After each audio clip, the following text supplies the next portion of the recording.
सावन का महीना भगवान शिव और माता पार्वती से संबंधित कई त्योहार लेकर आता है।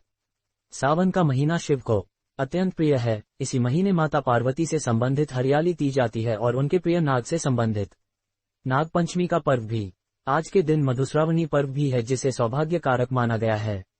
ये त्योहार बिहार के मिथिला क्षेत्र में मनाया जाता है। आइए जानते हैं मधुश्रावणी पर्व के बारे में और उनकी 5 बेटियों के पिता बनने की कथा। भगवान शिव की लीला, अनजाने में ही देवी पार्वती बनी 5 बेटियों की माँ। अपना ये राशिफल हर दिन ईमेल पर पाने के लिए क्लिक करें, सब्सक्राइब करें। बहुत कम लोग जानते हैं ये कथा। सावन मास में ही भगवान शिव ने माता पार्वती की तपस्या से प्रसन्न होकर पत्नी रूप में स्वीकार किया था। आपने भगवान शिव के पुत्र कार्तिकेय और गणेश के बारे में तो जानते ही होंगे, लेकिन इनके अलावा उनकी 5 और बेटियां थीं, जिनके बारे में बहुत कम लोगों को जानकारी है। इस तरह हुआ जन्म शिव पुत्रियों का। मधुश्रावणी व्रत में बताया गया है कि एक समय सरोवर में भगवान भोलेनाथ और माता पार्वती की जलक्रीड़ा चल रही थी। उसी समय भगवान शिव का वीर्यपात हो गया, जिस उन्होंने एक पत्ते पर रख दिया। इससे 5 कन्याओं का जन्म हुआ। ये 5 कन्याएं मनुष्य रूप में न होकर नाग रूप में थीं। शिव पुराण में भी शिव जी की एक पुत्री का जिक्र हुआ है, जो नागों की देवी मनसा हैं। माता पार्वती को नहीं थी जानकारी।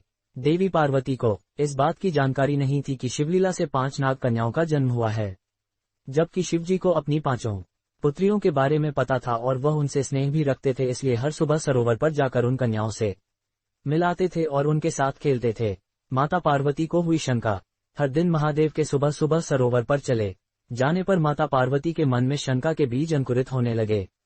इसलिए उन्होंने तय किया कि इस रहस्य को जानकर रहेंगी। एक दिन भगवान शिव जब सरोवर के लिए निकले, तब माता पार्वती भी उनके पीछे पीछे सरोवर पहुंच गईं। जानकर माता पार्वती को आया क्रोध।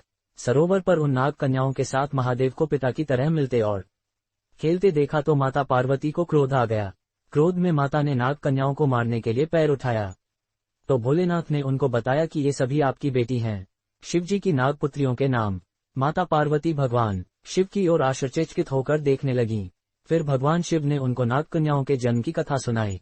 इसके बाद माता पार्वती जोर जोर से हंसने लगीं। इन नाग कन्याओं का नाम जया, विष, शामिलबारी, देव और दोतली है। इसलिए होती है पूजा। महादेव ने कहा कि जो भी इन कन्याओं की पूजा करेगा, उसे जीवनकाल सर्प भय नहीं रहेगा। साथ ही उसके परिवार को कभी भी सर्प नहीं डसेंगे।